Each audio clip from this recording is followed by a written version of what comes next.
During the civil rights movement, the media was taking its place in our society. TV was not big, and commercials and the news informed people of the newest things. This was also true for radio, newspapers, posters, and any other form of advertisement. In the 1920s, Harold Laswell proclaimed the hypodermic needle theory, which simply states that media had a direct and immediate effect on its audiences. That means that whatever you see and hear, you automatically assumed it was true without further thought. So his theory proclaimed that if you saw a Coca-Cola commercial and they said that you should go get one, that's what you did. Today we have learned that this is not true. During the civil rights movement, this held true for different states. Each state reacted differently based on population, race, and wealth.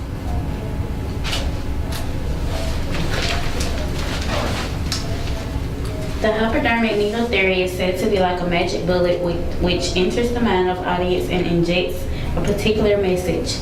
It explains how media controls what the audience views and listens to.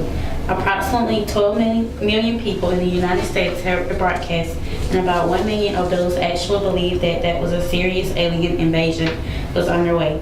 People fled their city homes to seek shelter in more rural areas. The nation was in a state of chaos, and this broadcast was the cause of it.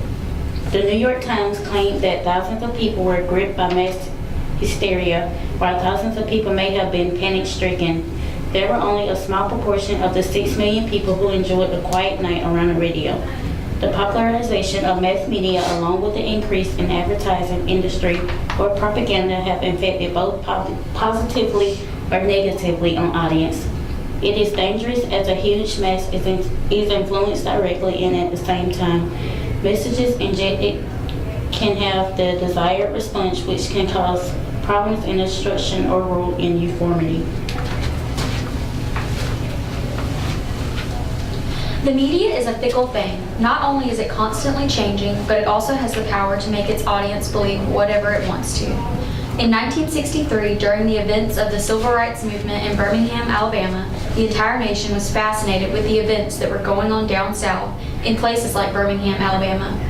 While the North welcomed mass media with excitement and thrill, the South was reluctant of the mass media's portrayal of their actions and how the media showed all of the horrible actions of the South that forced them to see how truly animalistic they were behaving towards protesters.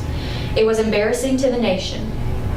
The media seemed to only post the pictures that portrayed a negative connotation of how the Southerners were acting during the Civil Rights Movement and how they were treating African Americans. While listening to an article recording, it was stated by Donald Brown that Birmingham is the most segregated city in our nation. While in the town of Birmingham, the horrible events that were going on were not even posted in the local papers of Birmingham, as stated by Hank Klivanoff, who was a 14-year-old paper boy during this time. The negative pictures were slipped away from sight until the national news interfered and began to dictate the amount of coverage that was being posted from the Civil Rights Movement. Though the South did not like how they were being portrayed in the national news, this mass media expansion was a huge factor in progressing the Civil Rights Movement and providing equality for African Americans. While watching a video of protesters sharing their side of the story, as well as actual footage of the horrific violence occurring, it was said that without the mass media filming and broadcasting these live footages, the protest would have been like a bird without wings or like a choir without a song. To put oneself in the shoes of a protester during the Civil Rights Movement, it is easy to see how the hypodermic needle theory was immensely beneficial in aiding the protesters with their cause, and more than likely shortened the time that it may have taken without the aid of the media for them to succeed. The video shows police force beating protesters in the streets and much worse.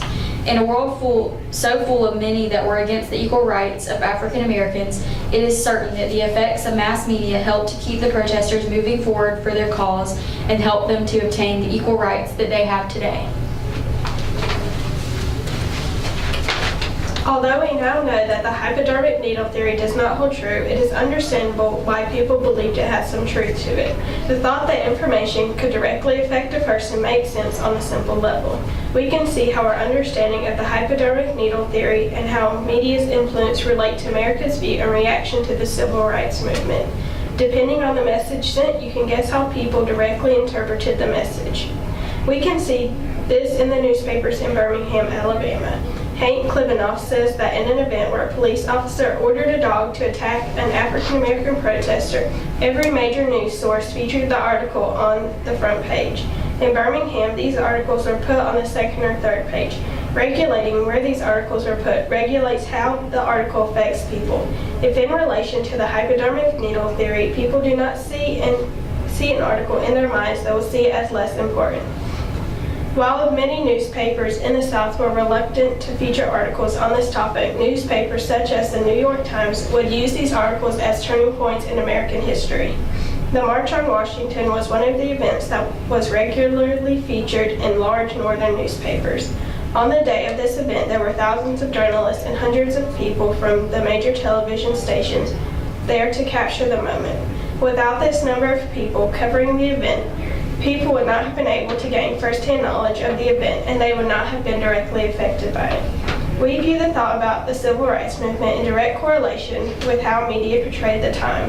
The effects of media not only help people express their opinions, but to help press lawmakers into making a change.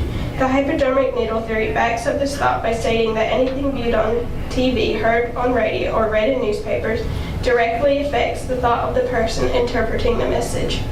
Civil rights movement was a time of great change that could not have had the impact it did without the use of different forms of media.